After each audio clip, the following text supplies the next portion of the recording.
My name is Adam Phelps, and I never thought that returning to my hometown would feel so heavy. 10 years ago, I left this place with my head full of dreams. London seemed like a promised land then. A city where I could find my true self and become the kind of artist whose works adorned the walls of prestigious galleries. But life rarely meets expectations. At 29, I was coming back exhausted, disappointed, and almost broke. The bus came to a halt at the town square, and I felt the weight of Hayfield pressing down on me. Quiet, as though frozen in time, it greeted me with familiar red brick houses, old shops, and the damp scent of cobblestones after rain. Waiting for me at the stop was my Aunt Eleanor, or Nora, as I'd always called her. She stood out among the few people lingering around, her frame slightly smaller than I remembered, but her presence unmistakable. "You're here," she said softly, pulling me into an embrace. Her voice, though calm, stirred something dormant inside me, like a warm light breaking through a foggy day. Her hug felt reassuring, and for a brief moment, I let myself believe that maybe, just maybe, I could find peace here. Nora's house was just as I remembered. Creaky wooden stairs, a worn rug on the floor, and walls adorned with paintings and faded photographs. Everything about the place carried the weight of the past, from the faint scent of baking that still lingered in the kitchen to the subtle creak of doors long overdue for repair. "I hope you don't mind the upstairs room," she said as we unpacked my modest belongings. I tidied it up, but I couldn't bring myself to get rid of Richard's things. I nodded, her mention of my late uncle catching me off guard. He had passed away 6 years ago, leaving her to live alone in this quiet house. How had she endured all this time in solitude? The next morning, I woke to the smell of tea and freshly made pancakes. Nora was in the kitchen, flipping the pancakes with deliberate care. "Mornings always start with tea here," she said with a smile as I entered the room. Her voice was light, but I noticed a shadow in her eyes that hinted at something deeper. We sat together at the large oak table, and she began to tell me about her life after Richard's gone. She rarely left the house, pouring all her energy into her garden, her books, and keeping the house in order. As I listened, I felt an unexpected ache in my chest.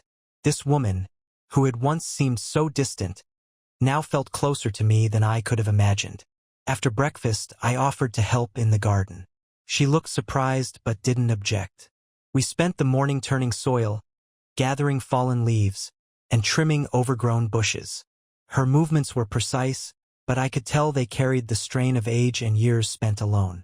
At one point, she paused, leaning on the handle of her spade, and I saw a flicker of pain cross her face.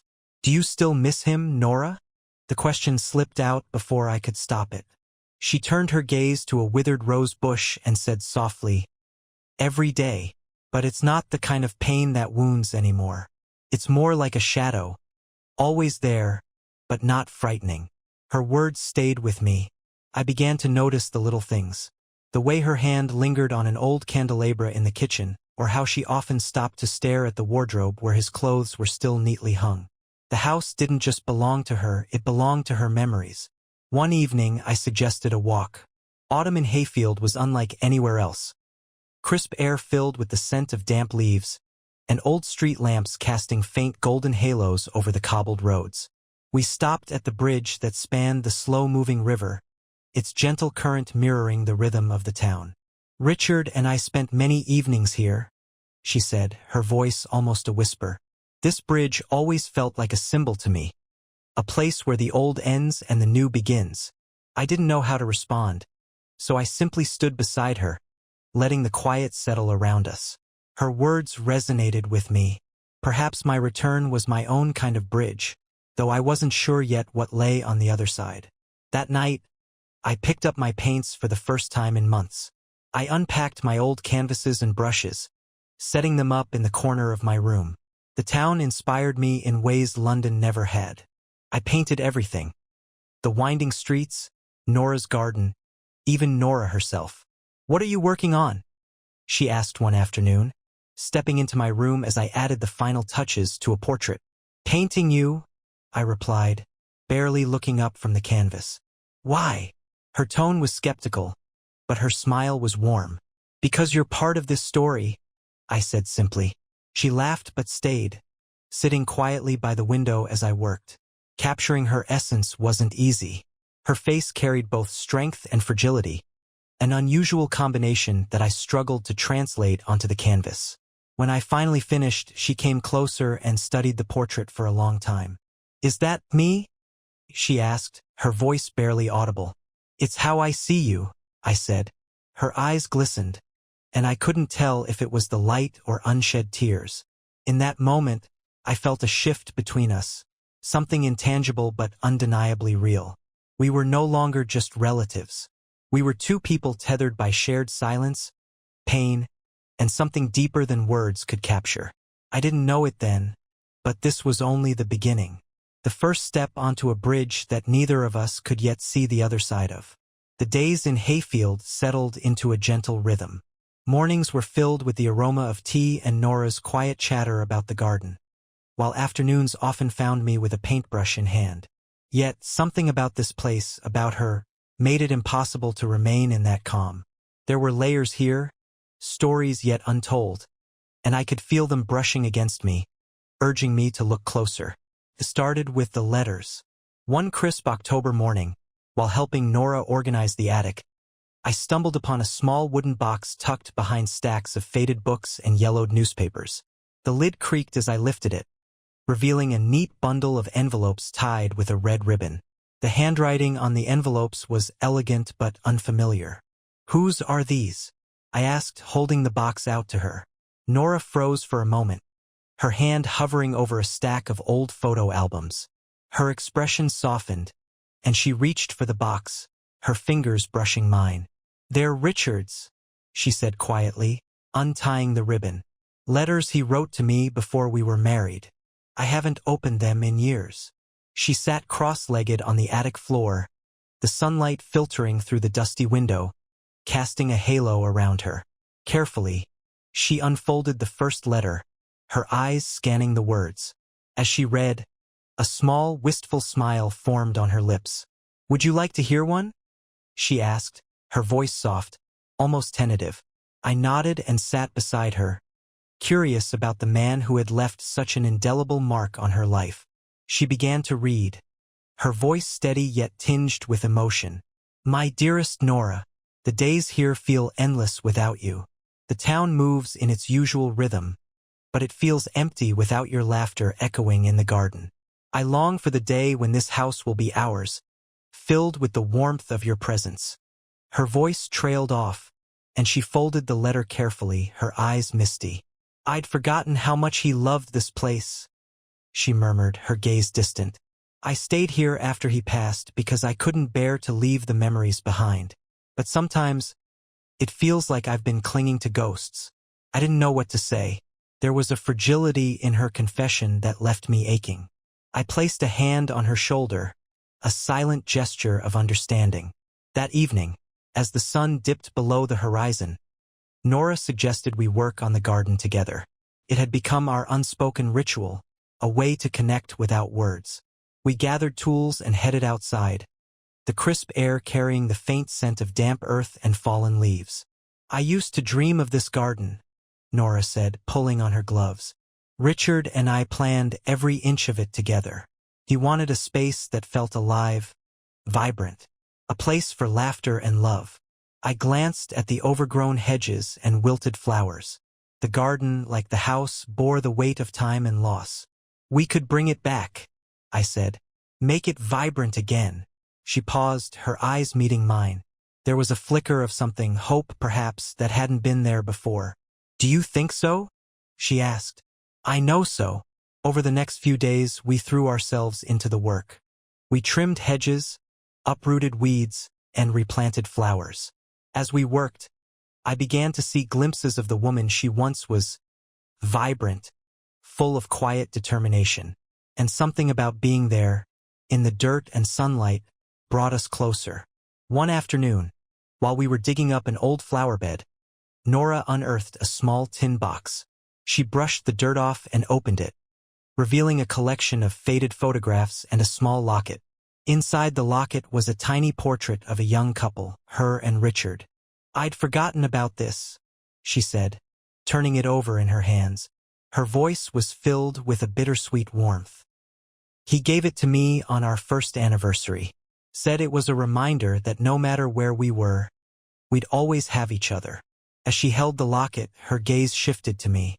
"You remind me of him sometimes," she said. "The way you're always so intent on capturing the moment, seeing beauty in the small things." The words caught me off guard.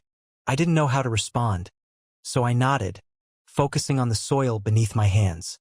But her comment lingered, stirring something within me that I couldn't quite name. The first frost came early that year, painting the garden in delicate white. One evening, as the cold crept in, I found Nora sitting by the fireplace, a cup of tea cradled in her hands. She looked up when I entered, her expression thoughtful. "Do you ever feel like time is slipping away?" she asked, breaking the silence. "All the time," I admitted, taking a seat across from her. "That's why I left London. It felt like I was chasing something I couldn't catch." "And now?" she asked. I hesitated, staring at the flickering flames. "Now? I'm not sure. But being here, with you, it feels like I'm starting to find my footing again." Her gaze softened, and for a moment, the room felt smaller, the air heavier with unspoken words. But before either of us could say anything more, the clock chimed, breaking the tension. "Good night, Adam," she said, standing and placing her empty cup on the table. Her hand brushed my shoulder briefly as she passed, a gesture so simple yet so charged. A week later, while walking through town, I noticed a small gallery with an empty display window. An idea began to form. That evening, I told Nora about it. "What if we held a small exhibition?" I suggested. "Your garden could be the inspiration, and we could feature local artists." She looked at me surprised. "An exhibition? Here? Why not? It could bring the town together, give people a chance to see the beauty in this place again." Her lips curved into a hesitant smile. "Richard would have loved that." And just like that, the plan was set in motion. We spent the following days visiting shops, gathering support from the townspeople. To my surprise, many were eager to contribute. Nora's garden became our focal point, a symbol of renewal and connection. But as the preparations progressed, I couldn't ignore the growing bond between us. It was in the way she smiled when I caught her off guard, the way our hands would brush while working side by side. And it was in the quiet moments, when words weren't needed, and we simply existed together. The exhibition was still weeks away, but something told me that the art we were creating wasn't just on canvas. It was in the garden, in the town, and in the fragile yet undeniable connection between us. Scared me, and thrilled me in equal measure. The closer we came to the exhibition, the more the air between Nora and me seemed charged with something I couldn't quite name. It wasn't just the shared work or the hours spent together in her now blooming garden. It was the way she would pause mid-sentence to look at me, or how her hand lingered on mine when passing tools. I didn't dare let my thoughts linger on what it might mean. She was my aunt family. But even as I told myself that, it felt like the lines between us were blurring. One evening, as we sat in the garden under a sky littered with stars, Nora brought out a bottle of wine. The lanterns we had strung through the trees cast a warm, golden glow over the flowers, now vibrant and alive. "To the garden," she said, raising her glass. Her smile was lighter than I'd seen it in years, and it made my chest tighten. "To the garden," I echoed, clinking my glass with hers. The wine warmed me, but it was her presence that left me breathless. We talked about the exhibition, the artists we had found, and the growing excitement in town. She laughed when I told her about the baker who insisted on bringing floral-themed cakes for the event. "That's Mrs. Ellis for you," Nora said, her laughter trailing off into a soft hum. "Always finding a way to make everything sweeter." I couldn't help but smile, but the moment felt fragile, as though something unspoken lay just beneath the surface. "Do you ever think about leaving this place?" I asked, breaking the silence. She tilted her head, considering the question. "Sometimes, after Richard passed, I thought about it constantly. I wanted to pack up everything and start over somewhere new. But this house, it holds so much of him, of us. Leaving felt like abandoning him. Does that make sense? I nodded, though I wasn't sure I fully understood. But staying, hasn't that been just as hard? She sighed, a soft, wistful sound. It has. There were days when I thought I'd disappear into the walls of this house, like a ghost. But then you came back, Adam. You reminded me of what it's like to have someone here. Really here. Her words caught me off guard. I turned to her, and for a moment, the space between us felt unbearably small. Her eyes met mine, filled with something raw and unguarded. I wanted to say something, anything to break the intensity of the moment, but no words came. The sound of a distant church bell pulled us back to reality. Nora glanced away, her cheeks faintly flushed. We should probably call it a night. There's still so much to do tomorrow. I nodded, though the tension in the air lingered as we gathered the empty glasses and retreated inside. The next morning, I woke to the sound of rain tapping against the windows. The sky was heavy with gray clouds, but the garden looked even more alive under the soft drizzle. Nora was already in the kitchen, her hair loosely tied back and a cup of tea in her hands. "Good morning," she said, smiling when she saw me. "Morning," I replied, pouring myself a cup of coffee. "What's on the agenda today?" She gestured toward the table, where a stack of papers lay waiting. "We need to finalize the guest list and coordinate with the gallery owner. Oh, and Mrs. Ellis called. She wants to know if she can set up her cakes near the rose bushes." I chuckled, shaking my head. "She's determined to steal the spotlight, isn't she?" "She always is," Nora said, laughing softly. We spent the morning working side by side, the sound of rain and our occasional laughter filling the house. Felt easy, natural, like we were building something together, not just an exhibition, but a shared rhythm. In the afternoon, the rain eased, and Nora suggested we check the garden for any damage. As we walked among the flowers, the damp earth soft beneath our feet, she paused by the old oak tree at the edge of the property. "This was Richard's favorite spot," she said, running her fingers along the rough bark. "He used to sit here for hours, sketching ideas for the garden." I could hear the ache in her voice, the love and loss intertwined. Without thinking, I reached for her hand, wrapping my fingers around hers. She looked at me, startled, but didn't pull away. "You've brought so much of it back, Nora," I said softly. "This garden, this house, they're alive because of you." Her eyes glistened, and she gave a small, tremulous smile. "You've helped, Adam, more than you know." The moment stretched between us, charged with unspoken emotions. Then, slowly, she stepped closer, resting her head on my shoulder. I froze, unsure of what to do, but the warmth of her presence melted away my hesitation. I wrapped an arm around her, holding her as the wind whispered through the trees. That night, as I lay in bed, I couldn't stop thinking about the feel of her hand in mine, the way she had leaned into me. It was wrong. I knew it was, but the connection between us felt undeniable. The following days were a blur of preparation. The exhibition was fast approaching, and the entire town seemed to buzz with anticipation. Nora and I worked tirelessly, finalizing details and ensuring everything was perfect. On the eve of the event, we stood in the garden, now lit with soft fairy lights. The roses glowed in the warm light, their fragrance filling the air. "You've done an incredible job," I said, turning to Nora. "So have you," she replied, her voice soft. For a moment, we stood in silence, the only sound the gentle rustle of leaves. I felt her hand brush against mine, and when I looked at her, her gaze held mine. "Nora," I began, my voice barely above a whisper. She stepped back suddenly, her expression unreadable. "We should go inside. It's getting late." I nodded, the words I wanted to say caught in my throat. As I followed her into the house, I couldn't shake the feeling that something between us had shifted, and there was no going back. The night of the exhibition arrived with a quiet excitement that hummed through the town. Hayfield, always subdued and slow-moving, had come alive in a way I hadn't seen before. The gallery was bustling with townsfolk, their voices mingling in the warm, lantern-lit space. Tables were adorned with Mrs. Ellis's intricate floral cakes, the air fragrant with their sweetness. Paintings lined the walls, and the centerpiece, a collection inspired by Nora's garden, glowed with life and color. Nora stood at the entrance, welcoming guests with her usual grace.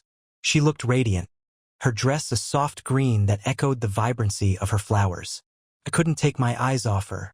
She had always carried herself with a quiet dignity, but tonight there was something different, something luminous. "You're staring," she said with a teasing smile, catching me off guard. "Sorry?" I muttered, feeling my cheeks warm. "It's just, you look incredible, Nora." Her smile faltered for a fraction of a second, and her gaze softened. "Thank you, Adam. That means a lot." We moved through the room together, greeting guests and answering questions about the art. Nora's joy was infectious, and for a while, I allowed myself to get lost in the energy of the evening. But every so often, I caught her looking at me, her expression unreadable, and the tension that had been building between us over the past weeks settled heavily in my chest. As the night wore on, the crowd began to thin. Nora and I stood in the now quiet gallery, surveying the aftermath. Empty glasses and crumbs littered the tables, and the paintings glistened under the soft lights. "We did it," she said, her voice filled with a quiet pride. "We did," I agreed. She turned to me, her expression thoughtful. "Adam, I need to ask you something." "Of course," I said, though my heart quickened at the seriousness in her tone.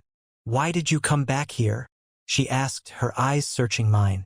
"I mean, really, was it just because you had nowhere else to go?" I hesitated, the truth catching in my throat. At first, maybe, I felt lost, like I'd failed at everything I set out to do. But being here, being with you, it's changed something in me. "You've changed something in me." Her breath hitched, and for a moment, the only sound was the faint creak of the gallery's wooden floorboards. "Adam," she began, her voice trembling, "we can't." But before she could finish, I closed the distance between us. I didn't know what I was doing, only that I couldn't stop myself. My hand brushed her cheek, and when she didn't pull away, I leaned in. Her lips were soft and hesitant, and for a moment, the world around us fell away. Then, as suddenly as it began, she stepped back, her eyes wide with shock. "We can't do this," she said, her voice barely above a whisper. "Adam, this is wrong." "I know," I said, my own voice trembling. "But it doesn't feel wrong. Not to me." She shook her head, her hands trembling at her sides. "It's not about what feels right. It's about what's real. We're family. And this isn't something we can allow to happen." Her words hit me like a blow, but I could see the anguish in her eyes, the conflict tearing her apart. "I'm sorry," she said, turning away from me. "I need some air." She left the gallery before I could stop her, disappearing into the cool night. I stood there for what felt like hours, replaying the moment in my mind. The kiss, her reaction, the weight of her words. It all felt like too much. When I finally stepped outside, the streets were empty, save for the faint glow of the street lamps. I found Nora sitting on a bench near the garden, her arms wrapped tightly around herself. "Nora," I said softly, approaching her. She didn't look at me. "I'm sorry, Adam." I shouldn't have let things get this far. "This wasn't just you," I said, sitting beside her. "I felt it too, this pull between us. I don't know how to explain it, but I can't ignore it." She turned to me, her eyes brimming with unshed tears.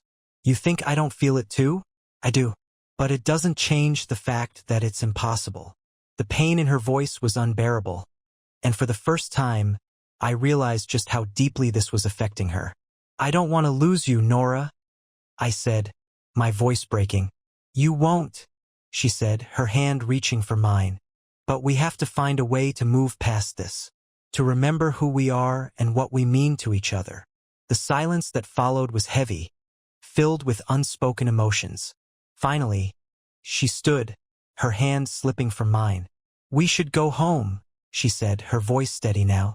The walk back to the house was quiet, and when we arrived, she disappeared into her room without another word. That night, I lay awake, staring at the ceiling.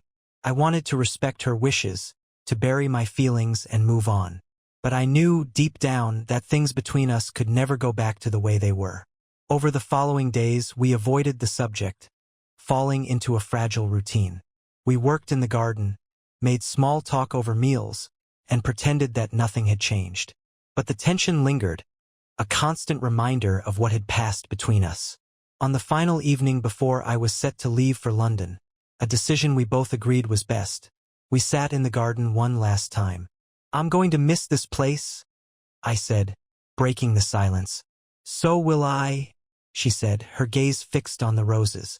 "But maybe it's time for something new. For both of us." I nodded, though the thought of leaving her filled me with an ache I couldn't put into words. As the sun set, painting the sky in hues of pink and gold, I reached for her hand one last time. "Thank you, Nora," I said, my voice thick with emotion. "For everything." She smiled, her eyes glistening. "Take care of yourself, Adam. And don't forget, this garden will always be here for you." I left Hayfield the next morning, the weight of our unspoken goodbye heavy in my chest. As the bus pulled away, I watched the town fade into the distance, knowing that part of me would always remain there, in the garden, in the house, and in the memory of a love that could never be.